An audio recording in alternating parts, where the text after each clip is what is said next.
Okay, so we're now live. Hi Emma, how are you? Hi Stephen, I'm very well. How are you? I'm fantastic, thank you. Thank you so much for joining me this afternoon. Really grateful. So where are you today? I am in Swindon in our head office. And I'm here because we've got a strategy session later on this afternoon. So it's the first time I've seen my colleagues for 5 months. Okay. Exciting. Wow. So they've gone out to get a celebratory KFC. As you do. Absolutely. It's the one reason to come to our office, the KFC drive-through, Stephen. Why wouldn't you? Now I know. Now I know. Look, there you go. See, it's live. Phones are ringing as well. So Vicky joins us from location. So really looking forward to this. So thank you, Vicky, for joining us. Very kind of you. So Emma, tell us a little bit about yourself. I know you're MD of MEO. I know you're Chairperson of Women in Property. So tell us a bit more. So it's Women in Residential Property, because I will be hugely shouted at if I tried to rip off Women in Property, which is an entirely different thing. Well, I want you to get a bigger group for you. Bigger group. So I don't know, where do you want me to start? I'm a farmer's daughter, destined to go and do Russian because I wanted to be a diplomat, which is unusual for one of the least diplomatic people you'll ever meet. Changed my mind, went to agricultural college, did a business management degree, ended up working in the city. Don't know how that happened. I'd never been to the city. I just remember turning up there one day for an interview and there's all these huge buildings. So I was like, wow. Started life in marketing, financial services, moved into sales, spent about 8 years focusing on early stage fundraising, which was really exciting. Made a very bad decision to go into headhunting, which was a disaster. I was fired after about 6 months. And then I ended up in the insurance industry. So I did 10 years specializing in PI, insurance and risk management for surveyors, which is where my love of residential property comes from. And then I joined TM Group, MEO's parent, as Chief Commercial Officer 2 years ago. And then I moved into the MEO MD role about a year ago. Brilliant. And how's the year been? Congratulations on your anniversary. Thank you very much. How's the year been? Challenging. It's been challenging for everybody. I'm a very positive person, so I celebrate as much as I can celebrate. We will probably hit the targets for MEO this year that we set at the beginning of the year. Brilliant. Well done. Given that we've worked through COVID, is amazing. I love working in small businesses. I like the agility, I like the creativity, I like the fact that we all roll our sleeves up and get on with it. And COVID, with a very small team of us left in the business, was a great chance to really apply that. And it's not been a bad year at all. I'm happy with where we are, and I think my team are happy and they're positive and they're engaged, and that makes for a great business. And our customers love us, which is fab. Well, all amazing. Thank you. So Charlotte joins us. So hi, Charlotte. Thanks very much for watching today. So what did you learn through COVID? All the lessons, what have you implemented and changed as a result? I know you're getting your KFC, so you're very excited. So that's coming soon. And it's the first time you've met for 5 months. I've got a confession to make. I've only ever eaten KFC once, and I was 8, and it was so revolting that I said, I'll eat one again. And because I'm getting old, so I'm 40 something in a few weeks, can't remember how much, but I think it's 6. I thought I've got to try new things. So I'm re-engaging with the KFC experience. Good for you. Anyway, what have we learned? Team communication, really, really important. So unsurprisingly, in MEO, we have a fantastic customer service team. We have a field-based sales team. We have a team of developers. Pre-COVID, I think we would probably get together once a year for sort of, this is what we're going to do. pretty much as soon as we went into lockdown, we launched a Facebook group because a lot of the team were on furlough. So really nice way of staying in touch. Some really good fun sort of, we did pub quizzes for the team. Everybody's back in the business now, but we've really tried very hard to continue with that. So we all get together for a Monday meeting, and some of this stuff sounds blindingly obvious. Why wouldn't you do that? But partly because of the way Mio's structured, it just wasn't something that had happened in the past. So that bringing the team together, looking out for each other, I think has really, really been highlighted by everything we've been through in the last 7 months, and appreciating that, you know, what people are going through is not necessarily always visible on the surface, and, you know, asking questions that sometimes as British people we're afraid to answer, you know, the big personal questions like, you know, how are things at home, what's happening? That's been a massive learning curve, or not a learning curve, but something that we've really developed. I think for me, the biggest challenge has been constant uncertainty. So, you know, going into lockdown and thinking we should be okay, we should be able to keep most people working, realizing that we couldn't do that, then having to change what we were working on, having to completely change our focus, and then something else happens and you have to change again. Agility is inherent in small businesses, but it doesn't mean that it's any less unsettling for the people who are trying to run those businesses and indeed work in them. And it's exhausting. And one of the things I've really had to drive home to my team is it's so important that you take time out. And it's so important that you recognize that actually just because you're working from home now instead of traveling up and down the country or coming to the office every day, it's still incredibly tiring. You know, you sit down at sort of 8 or 8:30 or 9 in the morning and you've got a big list of things to get through, and you haven't got pop out for a Starbucks, go and say hello to an estate agent down the road, go and have a chat with a colleague. That's not there now, and it is tiring. So making sure people look after themselves. And that's really interesting, because we owe you a big thanks of gratitude, because you're a mentor at Agents Together. And Yeah.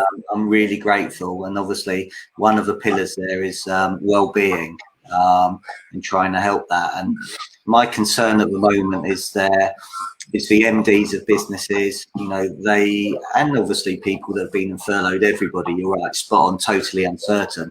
But a lot of people have had to work through this. And, you know, my concern is actually the well-being of the MDs. Because, you know, it's their businesses, they're working 24/7, and I think they need the support and help as well. So how have you managed to cope with that? I know you said you're an incredibly positive person. What does well-being mean to you? Most importantly, celebrating something lovely every single day. And that sounds a little bit cheesy. And I know that for some people it might be very hard to find something to celebrate, but it is quite literally, you know, wow, what an amazing sunrise. Or I saw somebody jogging down the street the other day, and he just had this huge grin on his face. It's just a lovely thing to see. Very, very simple thing. I think trying to find the positives every single day. I think taking regular breaks and reflecting on what you've achieved and looking at your priorities and reprioritizing. It is too easy to sit down at the beginning of the day with a big long list of things to do and plow through them without stopping. I think recognizing the battles that you can fight successfully and the battles that are a waste of energy. I'm very into positive energy. I try not to spend time getting cross about things that I can't control. It's difficult because I do want to change the world. So yeah, I think picking a little thing every single day that makes you happy, reflecting on what you've done, reprioritizing what you've got to do, and focusing your energies where it makes a real difference and where you can make a real difference. And have a holiday. Anyway, just have a holiday. Thank you. So welcome Michelle, welcome Scott, welcome Sarah Edmondson. Hello, wonderful people. So Sarah's doing an unbelievable job at Agents Together, absolutely phenomenal. So well done, Sarah. Keep it going. Can I just say, that's another tip I'd give to people as well, is to be a mentor. I'm absolutely loving it. I have done a little bit of mentoring in the past, but the young lady I'm mentoring, I'm not going to mention her name, but it was her birthday yesterday, so happy birthday. She's just fantastic, and it's so rewarding. And actually taking half an hour out from worrying about my stuff to help somebody else is a really good stress buster. So be a mentor. Brilliant, thank you. So agentstogether.co.uk, go along and have a look. I want to come back to you. You talked about at the start about customer service. What does exceptional customer experience service look like to you, Emma? Understanding. So really understanding what the person you are serving, doesn't matter in what context you're doing that, understanding what they need, what they're concerned about. And I don't just mean, saying what's worrying you today. I mean, really understanding what they're concerned about, what their fears are. Listening. So I think most of every customer service conversation should be listening to the other person. Managing expectations. So if somebody is saying to you, I really, really need this to be done, don't say that's fine, I'll get it done immediately if you can't do it immediately. Sometimes you have to be brave enough to say, that's going to take me 3 or 4 days to do. I will update you. So even if I can't do it in 3 days, you're going to hear from me and I'm going to call you and say, don't worry, I've got this in hand. And this applies to sales progression. It applies to our customer service here, our customer service team here. I was going to say a rude word then. You can swear. I just ask all the ladies on here, just thumbs up if it's okay for Emma to swear. As long as you don't corrupt me, Emma, that's fine. Okay, right. Never bullshitting. Okay. I thought it was going to be bad. Don't tell people that you can do something if you can't do it. We don't like it when it's done to us personally. And I think the other really important thing to remember about customer service is we're all customers. I'm a customer of lots of businesses. You are, Stephen, the people are who are listening. So think about what you want in good customer service. And it's really important to recognize it's not always about speed. It's about quality. It's about quality of service. Really, really key. Okay, so sales progression, something that you're involved in. The process in this country is ridiculous, to say the least. It's taking an exceptional amount of time. Now, whether it's the estate agent's fault, whether it's the solicitor's fault, whether it's the lender's fault, obviously there's certain things that you can control. What can agents be doing that are watching this to speed up the process, and how can Mio help them, please? Okay. I'm actually going through a sale and purchase now, so I can talk about this from a very personal point of view. I think the first point that's really, really important is that this isn't about blame, and it should never be about blame. The vast majority of the people who work across the residential property sector, whether they're in lenders, mortgage brokers, agents, surveying firms, conveyancing firms, work incredibly, incredibly hard, and I firmly believe have the consumer's best interests at heart. The reality is they are working on a process that is broken and needs fixing, but that's not in any of our individual gifts to fix. We can work collectively to make it better. So thinking about agents specifically, I think buyer and seller qualification is really, really important. Talking personally, I went to see a property. I absolutely fell head over heels in love with it. I got to the point of making an offer. I made an offer. The agent actually came back and said, your offer's been accepted. I'm like, wow, this is amazing. And then 5 minutes later, they rang me and said, yeah, you have sold your property, haven't you? And I said, no, it's only going to be listed next week. And that's just, immediately I was crushed. Crushed is a big word, but this isn't just me. It's my mother and my partner and his son, and really, really difficult. So qualify your buyer and seller. And as part of that qualification process, and this plays back to what I said about customer service, understand their needs. Is it somebody who's going to need a lot of hold handing through the process for whatever reason? Or is it somebody like me who actually understands the process and I'm happy to drive it myself and it's fine and it works? So understanding their needs. Be organised. Absolutely critical, no matter what you're selling. I did my 15, 20 years in sales. One of the biggest failings of a lot of salespeople is they have very, very poor organisational skills. It's not how our brains are wired. We're wired about getting the deal and it's like, way, and then we're on to the next one and just leave a trail of destruction behind us. I've done it. So be organised. Manage your task list, whether you're using Mio to do that, which is a really easy way to do it, or you've got a notebook, or however you do it, manage your task list and review what you've got to do next. Always keep your buyers and sellers updated. Playing back to what I said on customer service, manage expectations. Don't tell somebody at the start of the process that they are going to be in their dream home in 4 weeks' time, because the likelihood is they are not. Ensure they understand the process, so what happens, why it happens, and understand the process yourself. So one of the things I hear when I talk to conveyancers, agents ringing us up and asking us to do this in an hour, and this is a thing that takes us 4 or 5 days. That's not helpful, and you're starting to build friction between the professions, and it's never going to work better if we don't understand each other. Use Mio. I've said that once already. I'll just get that in there. Use Mio. Do you want to tell people what Mio are? Because people are going to be watching this thinking now on replay. They keep on mentioning Mio. What is it? So Mio is a sales progression platform for agents with an integrated consumer app and an integrated view of the chain. So simply put, as an agent is progressing through the key stages of a sale, their buyers and sellers are updated and other agents up and down the chain are updated.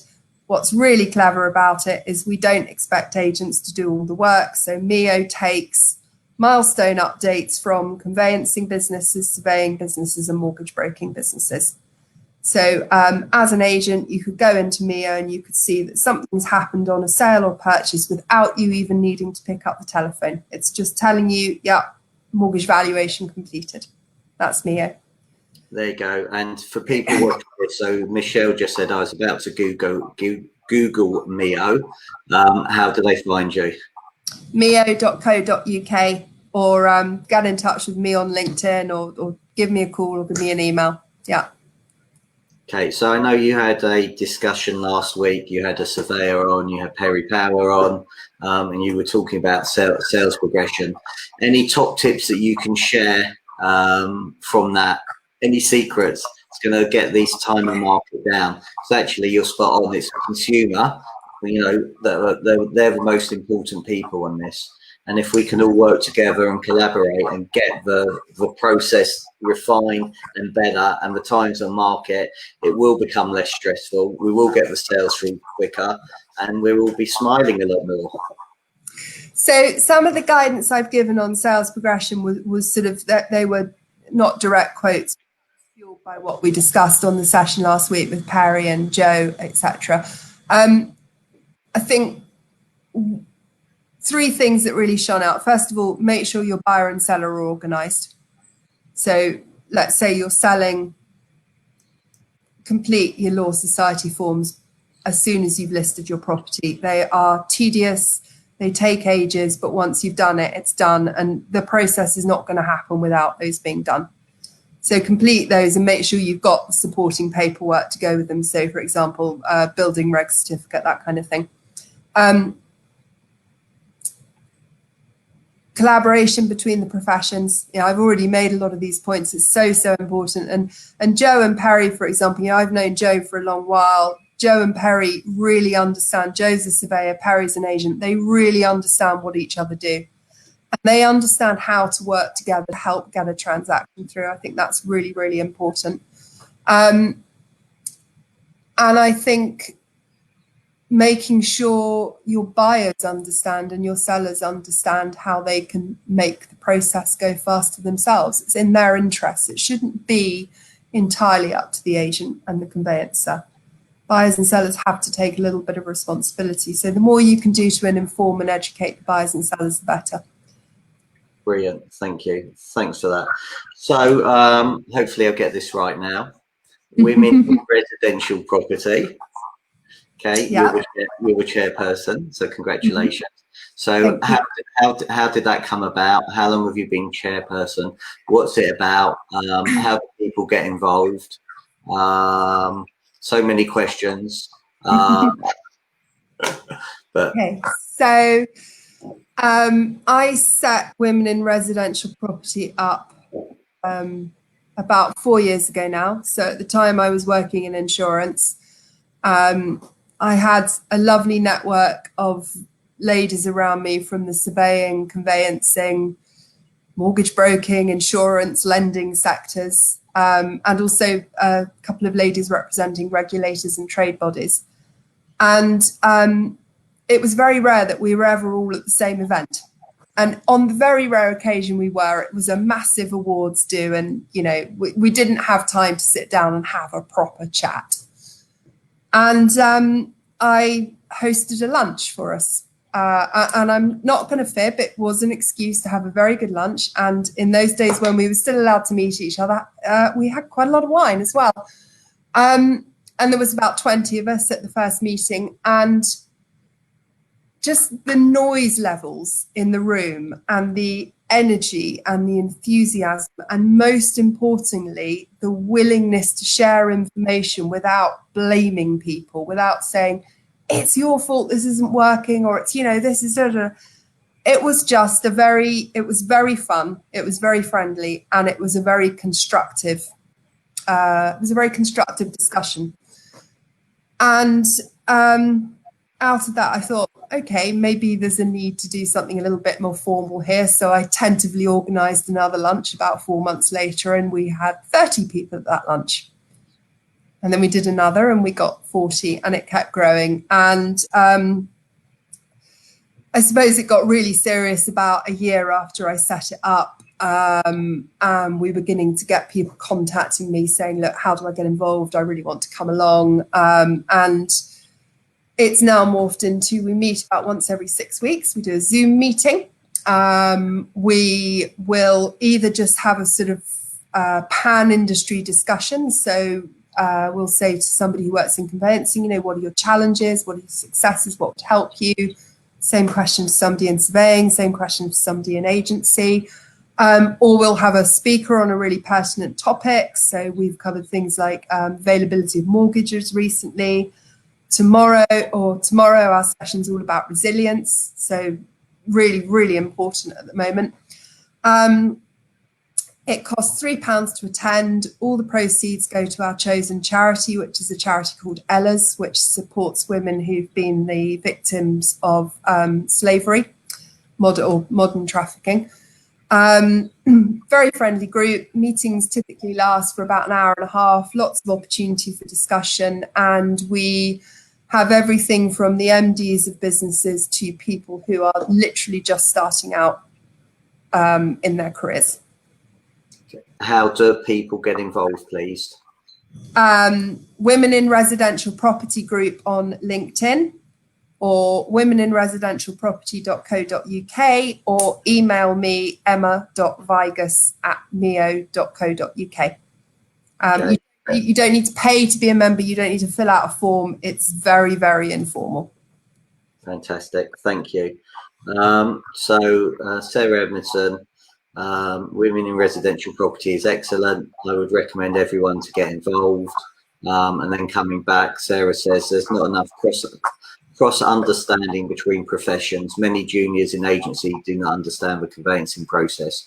So again, coming back to that, how can we get people to be better trained? In fact, Sarah Edmondson's a fantastic trainer So, and I'm sure she runs loads of fantastic courses on that. So get in touch with Sarah and Agency All Stars. I'm sure they'll be able to help as well. So it's a really interesting question, because Sarah's actually joining me on a meeting tomorrow to talk about possibly forming what we call a buddy network. So if you're coming into agency or surveying or mortgage broking or conveyancing and you're quite young, you get an opportunity to be buddied up with somebody working in one of the other sectors to really help develop that understanding. Clearly, if we do start doing something like that, it's going to be very, very small and we can't make it available to everybody. Asking questions is really important. It's something that I think we're often very reluctant to do. We feel that it's a weakness if we don't understand everything.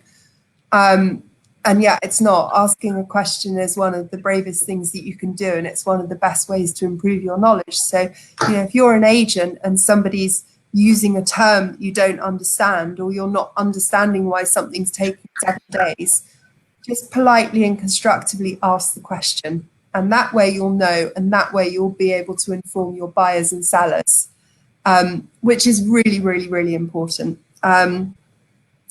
And I think there needs to be the regulation and reputation of the businesses in the residential property is very difficult to work with. So you have the RICS, you have the Law Society, you have the Council of Licensed Conveyancers, you have the NAEA, you have UK Finance, and then various other trade bodies. And the dialogue between the parties is A, not always ongoing, and B, not always constructive. And I think that filters down into our ability to actually change the way processes work, the transaction works, and that's really what we've got to address. All the other stuff we can do is going to make important changes, but they will be quite small changes. So I think there needs to be a lot more constructive collaboration and discussion across the trade bodies and the regulators. I think most importantly around that, we all need to recognise that we have a problem. I understand how the home moving process works, and my understanding has made me very reluctant to move. And it's a point that Ian White from the ICG makes, that people are put off from moving, and that affects all of our income. We are all reliant on people moving home. And if people aren't moving home, that affects us. I think we have to recognise that we have that problem and what that means, and it affects all of our business's income. I think then we've got to agree on what it is that really needs fixing, and that requires a great deal of honesty that I am not sure is always present in discussions. There's been a lot of focus in the last couple of days on agent referral fees. Dare I say it, it's tinkering around the edges. And I think the agency sector is being seen as a bit of a soft target. It's not going to make a fundamental difference. I've just forked out £2,700 on a building survey, which actually, if the part of the process wasn't broken, I wouldn't have needed to spend. That worries me far more than an agent earning X for referring me to a conveyancer. Now, there's different parties already collaborating, and they've been talking about this for years and years and years and years. Is it ever going to happen? Is it ever going to change? Is the process going to stay exactly the same? Because I agree, everybody should collaborate to help each other. We're all part of a process. We should all get together to help each other. And I know there are loads of groups, as you mentioned there, that are already doing it, but nothing seems to happen.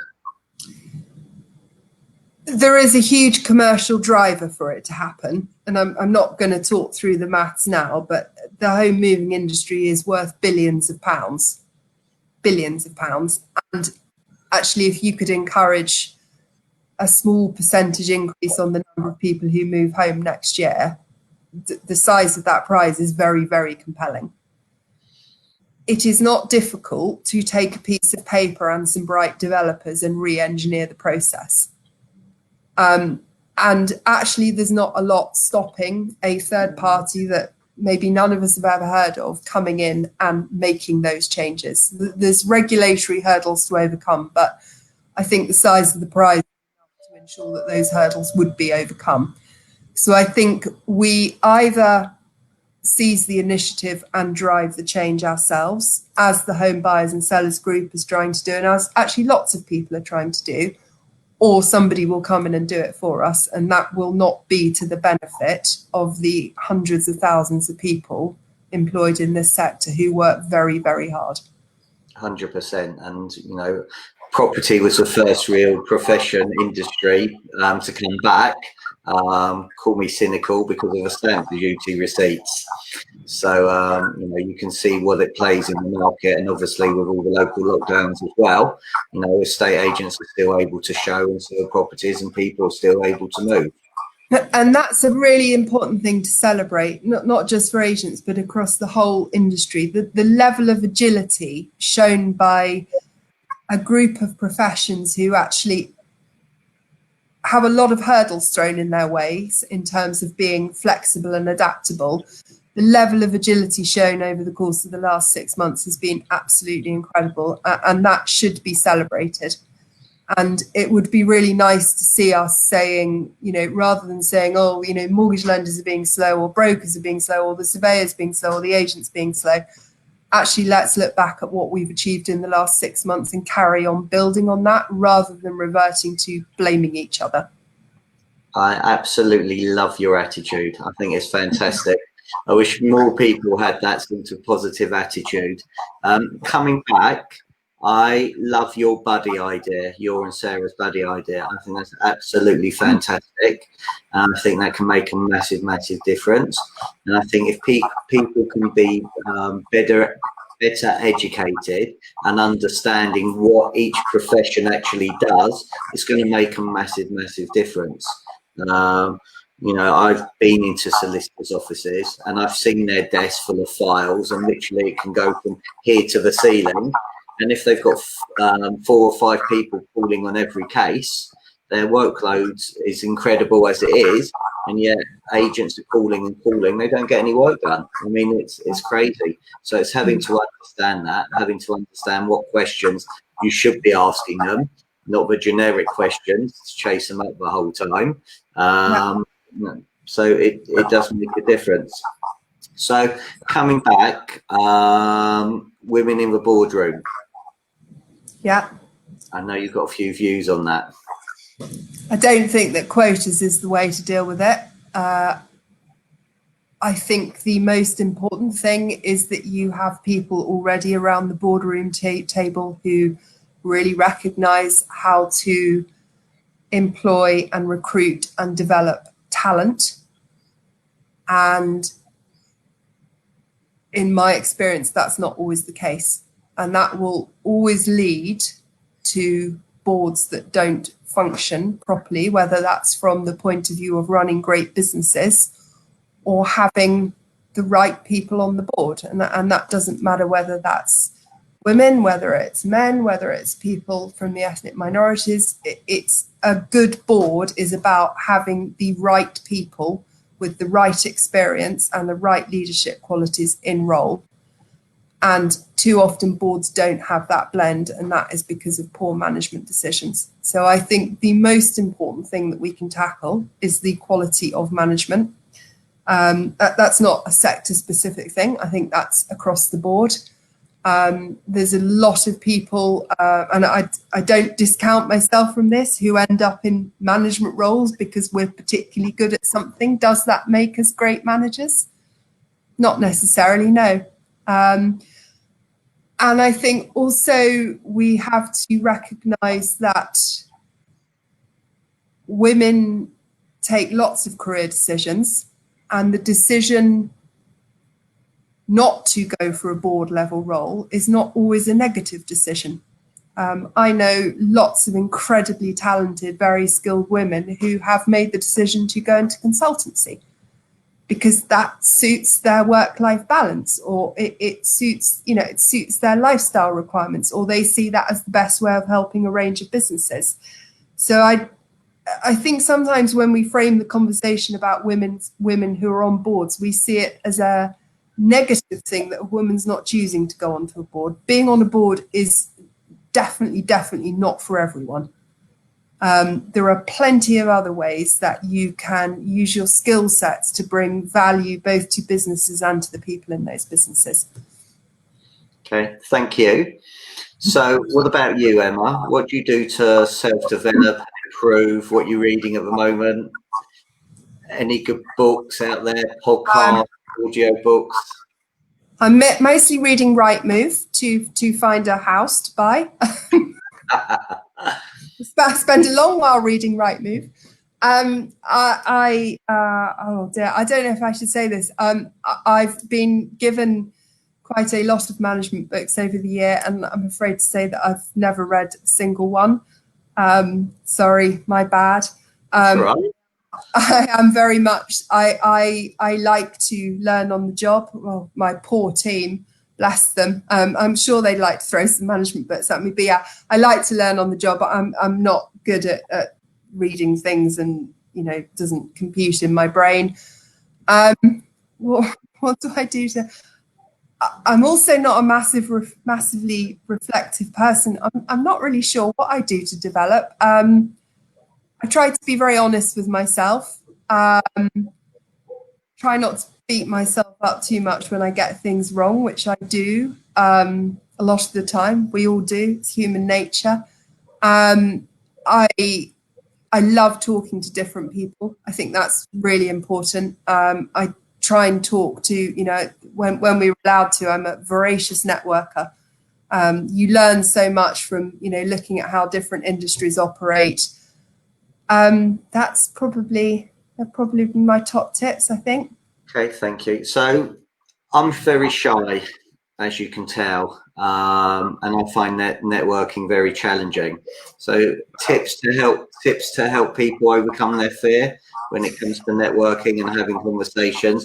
I mean, I think you said something earlier as well about asking questions, which, you know, again, is really important. But people have fear, you know, of asking questions as well. You know, every winner obviously was once a beginner. Every professional was once a beginner. You know, what tips can you give to people watching this now or on replay to get comfortable being uncomfortable? Okay, so let's start with face-to-face networking, because it will return. So my first tip is always take a book with you to a networking event, because that means that if you're overcome with fear, you can sit in the loo and you've got something good to read. I did that for quite a lot of networking events. Second tip is try and go to a networking event with a friend or with a colleague, because it's always far less frightening if there's two of you. Always start with a question. We generally like talking about ourselves, or the things that we're passionate about, or the things that we're interested in. So try and bring that out in people. Listen to what people are saying to you, and also try to read people's body language. So I remember when I got sort of a bit more into networking, I used to storm into events, and I'd always got a sales target here in my head, and I just personally walk up and talk to anybody. And I know that I really pissed some people off, because clearly they were in a very important conversation. There's me rocking up, throwing a glass of wine everywhere. Many years ago. Clearly we don't network like that now. Online networking, I think, is much tougher. You know, I've noticed in the last 5 months the huge increase in LinkedIn invitations that are flying around. I'm going to say that I don't respond to a lot of them, because they go straight into a sales pitch.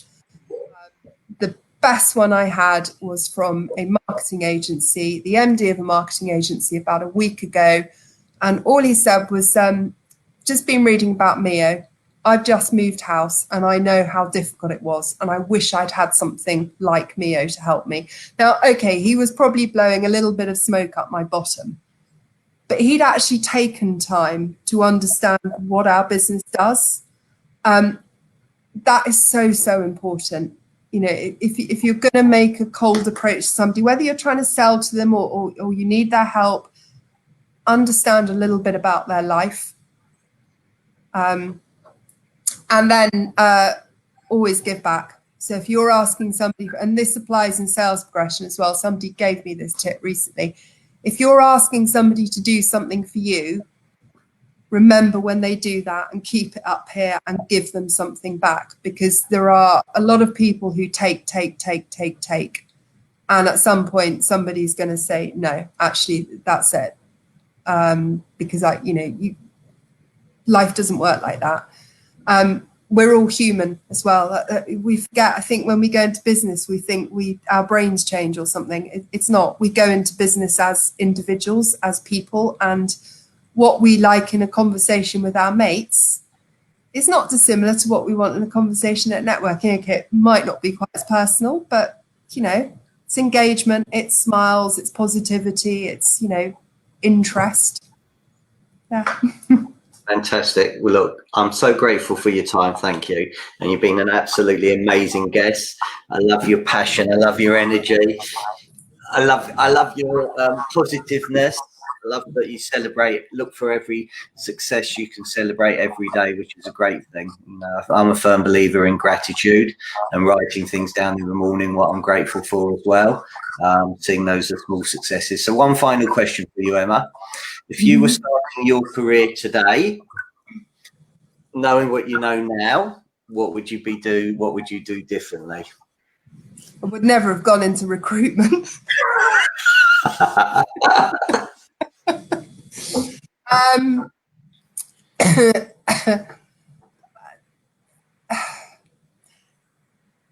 It's a really difficult question to ask somebody who believes in being positive, because I think I've been incredibly lucky. I've met some amazing people. I've switched industries probably 6 times.